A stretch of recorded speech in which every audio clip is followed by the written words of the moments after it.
नदी नर्मदा के नीर में चंबल का बीहड़ बहाव, माही और बेतवा का पानी और सोत्रिस्वनी क्षिप्रा का पवित्र जल अगर घुल जाए तो बनता है मालवा का रंग। कालिदास की कविता में भर्तहरि का दर्शन, आर्यभट्ट की गणित और वारह मेहर का ज्योतिष मिला दें तो बनता है मालवा का ढंग। अवंतिका उज्जैनी के विक्रमादित्य की न्यायप्रियता में, धार के राजा भोज की लोकप्रियता और सुल्तान गियासुद्दीन की विनोदप्रियता को जोड़ दें तो बनता है मालवा का अंग। एक गुर्जरी चारवाहन को अगर एक सुल्तान से, एक गाने वाली के सुरों को एक बहादुर के शौर्य से, राग भूप को राग कल्याण से यानी रानी रूपमती को अगर बाज बहादुर से मिलवा दें तो बनती है मालवा की तरंग। बुंदेलखंड के ठीक नीचे विंध्याचल पर्वतों के ऊपर और बाएं गुजरात और मेवाड़ के दाएं बसा मध्य भारत का यह हिस्सा मालवा कहलाता है। यह कभी ज्वालामुखी की कोख से पैदा हुआ था। यही राज है यहाँ की काली मिट्टी का, जिसपे उगने वाले विशाल विहंगम जंगल कभी डायनासोर के घर हुआ करते थे। ये जमीन इतनी जरखेज थी कि इस भूमि ने जाने कब से उत्तर के मौर्य शासकों और गुप्त साम्राज्य को, दक्षिण के सातवाहन और चालुक्य सम्राटों को, खलजी और गुलाम वंश के दिल्ली के सुल्तानों को, मुगलों और मराठों को और फ्रेंच और अंग्रेजी सैलानियों को भी बार बार अपनी तट खींचा है। इनमें से हर एक के लिए मालवा को अपनाए बिना हिंदुस्तान का अर्थ अधूरा था। संस्कृत में मालव का अर्थ होता है श्री क्षेत्र, यानी लक्ष्मी जी का स्थान। और यहीं ठीक 1000 साल पहले मालवा के सबसे नामी राजा भोज ने वाग्देवी यानी सरस्वती की एक अप्रतिम प्रतिमा भी बनवाई थी। कहा जाता है कि लक्ष्मी और सरस्वती कभी एक दूसरे के साथ नहीं रहती, लेकिन लक्ष्मी और सरस्वती दोनों का ही स्थान है मालवा। कान को निकाल पे लेकर के और बढ़िया सुनाई दे। कोई नगर, कोई कोट, पूरे मालवा में अपनी सुंदरता, अपने स्थापत्य, अपनी संस्कृति, अपने संस्कारों, अपने संगीत और अपनी शामों के लिए अगर जाना जाता है तो वो है मांडू। एक गर्वीले ऊंचे पठार से 1000 फुट नीचे नर्मदा की अप्रतिम हरी भरी घाटी को निहारते तालाबों, झीलों, महलों, मंडपों, मकबरों, मस्जिदों से सजी पत्थर पर तराशी एक खूबसूरत कविता का नाम है मांडू। कहते हैं 6ठी शताब्दी के दौरान एक बार इस पावन भूमि पर काम करते समय एक किसान को अपने खेत में एक अजीब पत्थर दिखा। जब उसने अपनी खुरपी से उस पत्थर को उखाड़ना चाहा तो अचानक उसकी लोहे की खुरपी सोने की हो गई। जब वो किसान उस पत्थर को एक लोहार के पास ले गया तब लोहार ने उसे बताया कि यह तो पारस पत्थर है, जिसके स्पर्श भर से लोहा सोने में बदल जाता है। ईमानदार लोहार ने तुरंत जाकर वो चमत्कारी पत्थर अपने राजा आनंद देव राजपूत को समर्पित कर दिया। उस परोपकारी राजा ने पारस पत्थर से जितना सोना बनाया सब अपनी जनता के भले में लगा दिया और उसी पत्थर के प्रताप से 12 बरस के अंदर ही उसने मांडू में पहला दुर्ग खड़ा किया। 8वीं शताब्दी में मांडू का किला भारत का सबसे बड़ा कोट था और आज भी यह भारत का तीसरा सबसे बड़ा दुर्ग है, जिसकी दीवारों का दायरा 85 किलोमीटर तक फैला हुआ है और पूरा इलाका 75 वर्ग किलोमीटर से भी ज्यादा है। और यहाँ की मिट्टी आज भी सोना उगलती है। शायद इसी कारण उसी समय से दिल्ली से दक्षिण और उत्तर से पश्चिम में गुजरात जाने वाला हर सार्थवाह, हर तिजारती कारवां, हर फौजी लश्कर, हर हिंदू, जैन, बौद्ध तीर्थयात्री, हर सैलानी, हर व्यापारी इस तिराहे पर बसे मांडू को छुए बिना नहीं गुजरा है। विक्रम संवत 612 या सन 555 ईस्वी से ही इस स्थान पर जैन हिंदू प्रतिमाओं, गुफाओं, मंदिर और मंडपों के अवशेष मिलते हैं। चंद्रसिम्हा नाम के एक जैन व्यापारी ने तो यहाँ इतने सारे हिंदू जैन मंदिर मंडप बनवाए थे कि शायद उस समय यह स्थान जैनियों के सबसे पवित्र तीर्थ पालीताना के जैसा लगता होगा।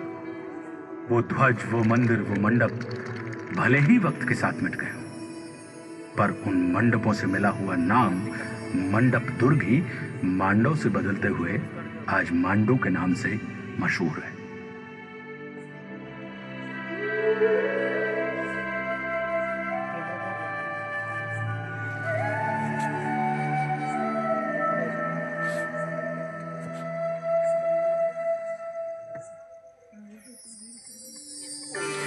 आठवीं शताब्दी तक जैन व्यापारियों को संरक्षण और इस पूरे क्षेत्र में शासन देने का काम गुर्जर प्रतिहारों से होते हुए क्षत्रिय परिवार बहादुरों के हाथ में आ गया था।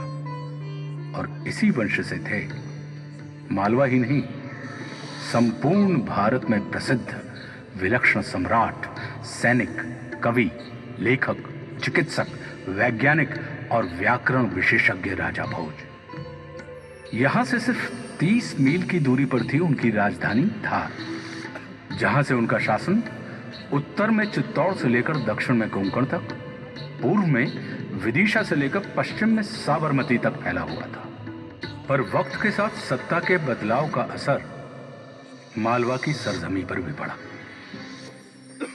दिल्ली में अपने ससुर की याद में बन रही कुतुब मीनार को पूरा करवाने वाली वीरांगना रजिया सुल्तान के वालिद शमशुद्दीन इल्तुतमिश ने 1227 में मालवा पर धावा बोल दिया और उज्जैन को फतह कर लिया।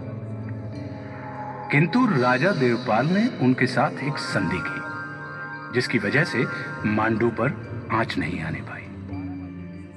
1293 में जलालुद्दीन खलजी की फौज मांडू पर हमला करके यहां का बेशकीमती खजाना लूटकर दिल्ली तो ले गई, पर इसके बावजूद मांडू हिंदू राजाओं के अधीन ही रहा।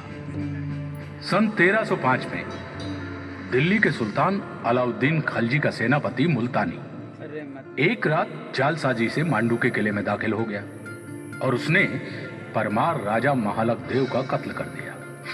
अब मांडू दिल्ली सल्तनत के कब्जे में था, पर मालवा की मिट्टी ने गुलामी को कभी गवारा नहीं किया।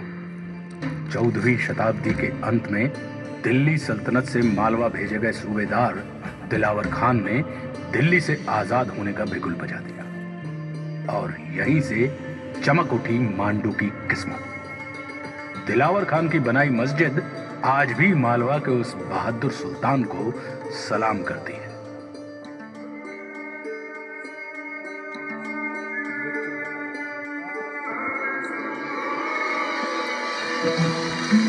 दिलावर खान के बेटे होशंग शाह ने गद्दी संभालते ही मांडू को मालवा की राजधानी बना दिया और अब होशंग शाह ने मांडू की खूबसूरती में चार चांद लगाने का आला काम शुरू कर दिया। होशंग शाह ने मांडू किले की दीवार को और मजबूत बनाने, नए दरवाजे खड़े करने, जामा मस्जिद, मदरसे, तालाब, बावड़ियां, बागान और अपने लिए एक संगे मरमर का ऐसा मकबरा बनवाने का काम किया जो आगे चलकर दुनिया के सबसे नामचीन मकबरे ताजमहल के लिए प्रेरणा बना। अब तक मांडू को एक नया नाम मिल चुका था, शादियाबाद, यानी खुशियों का शहर, आनंद की नगरी। खुशियों का ये शहर हर इंसान को खुशियां बांटता था, फिर वो चाहे हिंदू हो, मुसलमान हो या कोई सूफी। होशंग शाह के बाद उनके बेटे ने ताज तो पहना, पर असल में मांडू की गद्दी संभाली महमूद खलजी ने।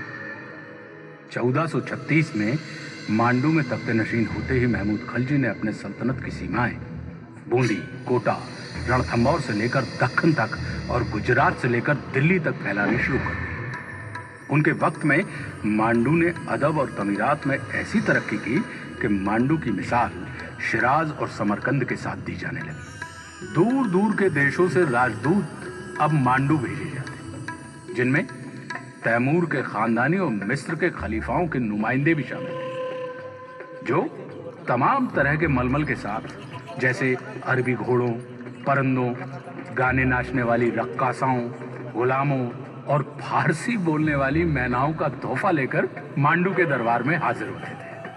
पर वक्त के साथ ना तो ये समा रहा और ना रहे सुल्तान महमूद खलजी। 16वीं शताब्दी के मध्य में एक बार फिर मांडू की कहानी में एक नया मोड़ है और एक नया नायक भी। हुमायूं और शेर शाह सूर के बीच चल रहे बैर के दौरान दोनों ने ही मांडू पर अपना अपना परचम फहराया और यहां डेरा भी जमाया। 1542 में जब शेर शाह सूर सल्तनत पर काबिज हुए तो उन्होंने शुजा खान को अपना नायब सूबेदार बनाकर मांडू भेजा। शुजा खान के बाद उनका बेटा मलिक बैजाद मांडू की गद्दी पर बैठा। उसकी तलवार की झंकार ही नहीं, उसकी गायकी की लयकार के भी उतने ही चर्चे थे। वो तेजी से अपने मुखालिफ लश्करों पर बाज की तरह झपटता था, इसलिए लोगों ने उसका नाम ही रख दिया बाज बहादुर।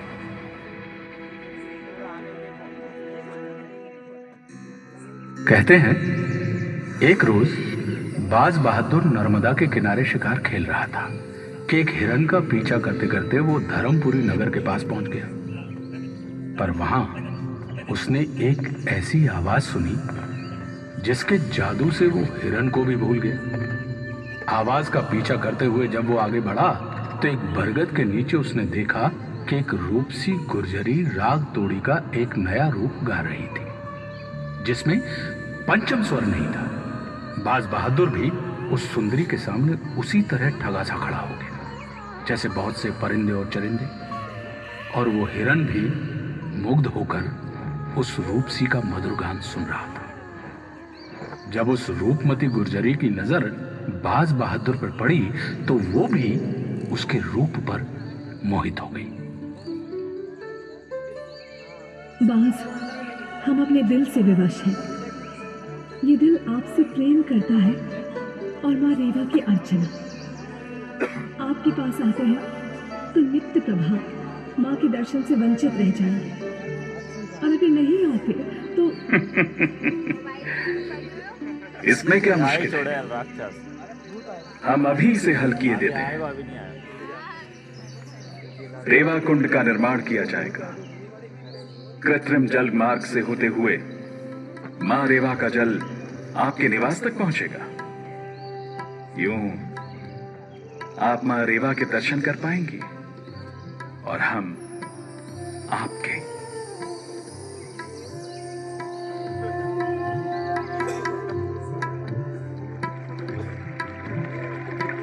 अब रूपमती को नर्मदा के दर्शन भी होते हैं और बाज बहादुर के अपने महल से भी रूपमती की हवेली साफ नजर आती थी। इस तरह दोनों के मिलन से शुरू हुआ मांडू, मोहब्बत और मौसी का एक नया अध्याय।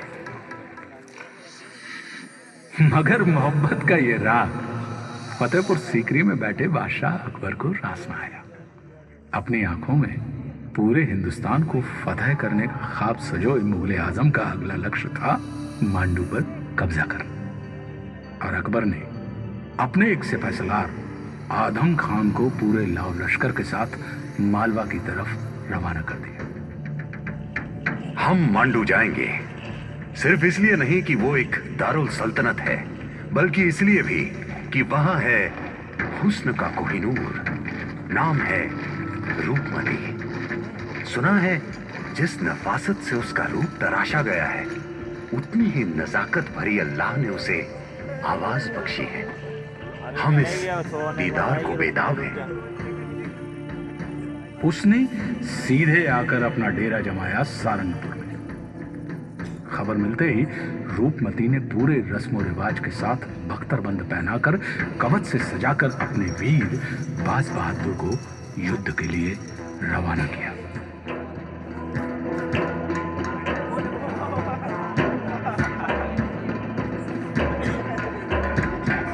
सुल्तान, हम गिर चुके हैं। मैं मोर्चा संभालता हूँ, आप मेवाड़ की ओर कूच करिए। इंशाअल्लाह जिंदा रहा तो फिर खिदमत में हाजिर होऊंगा। ठीक है। बाज बहादुर तो किसी तरह अकबर की सेनाओं के चक्रव्यूह से बचकर मेवाड़ की तरफ रुख कर गया, मगर आदम खान ने रुख किया मांडू की ओर। बाज बहादुर हार कर चले गए परदेश। आदम खान तुमसे मिलने का भेज रहे संदेश। खबर जब रूपमती को मिली तो उसने आदम खान से सिर्फ एक दिन की मोहलत मांगी। रात को उसने उसे मिलने के लिए महल में बुलवाया। बेचैन आदम खान ने इंतजार किया और रूपमती ने 16 श्रृंगार। इधर आदम खान ने महल में कदम रखा और उधर रूपमती जहर का प्याला मुंह से लगा के मौत के आगोश में खो गई। अकबर ने चित्तौड़ के हिंदू राज में जौहर की ज्वाला देखी थी। इस बार एक मुस्लिम राज में भी उसे हार न मानने वाली एक पतिव्रता वीरांगना का सामना करना पड़ा। उस रूमानी जमाने, उनके सुर संगीत और उन प्रेम दीवानों की याद में सारंगपुर के करीब ही मौजूद है रूपमती बाज बहादुर का मकबरा। जहां की शामें सुहानी, रातें रंगीन थी, वहां अब उल्लू बोलते हैं। फिर क्यों दुनिया वाले शान और शौकत को चमक दमक से तौलते हैं।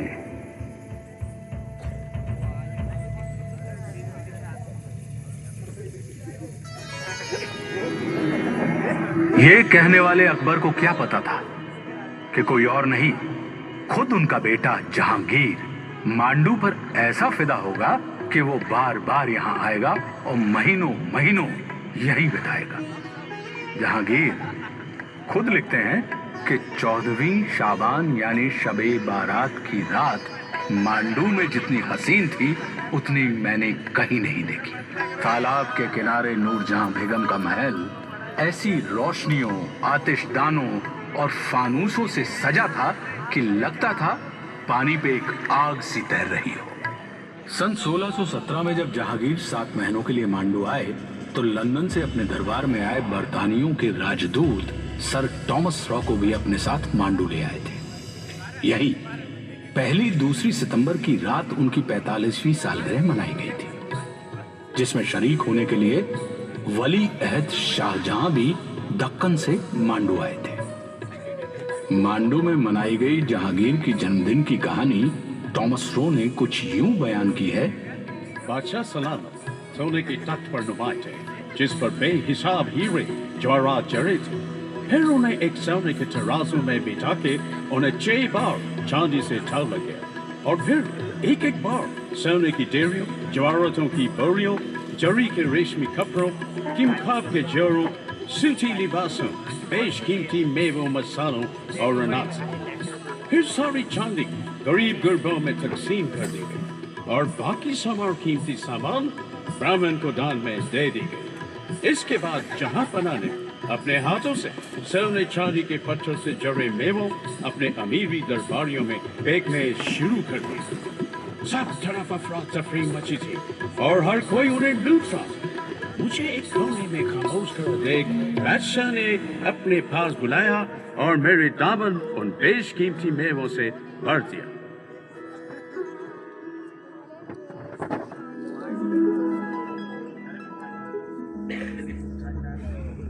ये तो वक्त था दिल्ली सुल्तान जहांगीर का, लेकिन आहिस्ता आहिस्ता दिल्ली का दबदबा ही खत्म होने लगा और मांडू को मराठों ने जीतकर अपना बना लिया।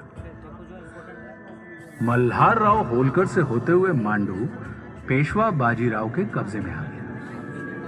ये किस्मत का पलट खेल ही था कि एक बार फिर परमार वंश के वंशज मांडू के मददगार मसीहा बन गए। समय अपना एक चक्र पूरा कर फिर उसी स्थान पर पहुंच गया था जहां से मांडू की कहानी शुरू हुई थी। पीपल के पुराने पेड़, बूढ़े बरगद के वृक्ष, खोरसानी इमली के अमर दरख्तों के साथ साथ अनंत काल से बहती नर्मदा ने मालवा को पैदा होते और मांडू को बनते देखा है। अगर आप इनकी खामोश जबान सुन पाए तो सब यही कहते हैं, भारत का मुकुट है मालवा और मांडू है उसमें जड़ा हरियाला पन्ना। एक बार जो देखो इसकी चमक तो फिर करोगे आने की तमन्ना। आप भी फिर आइएगा जरूर। हिंदुस्तान का दिल आपका इंतजार करेगा।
क्या बोलती कंपनी?